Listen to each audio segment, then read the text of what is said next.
Hello guys, in this tutorial you will learn how you can disable the send copy message to your inbox via the Thunderbird application. For example, if you send messages and emails via Thunderbird using your external email address and you keep getting these confirmation emails to your associated or linked email inbox that you have sent a message here via Thunderbird. There's a feature that may allow you to disable these automatic confirmation emails or copy emails.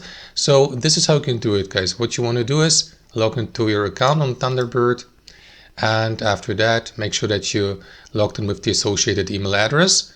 Click into it with your right mouse and select settings to access your associated email inbox's settings, and from there, guys, navigate to, let me find it really quickly, here to the left, copies and folders there.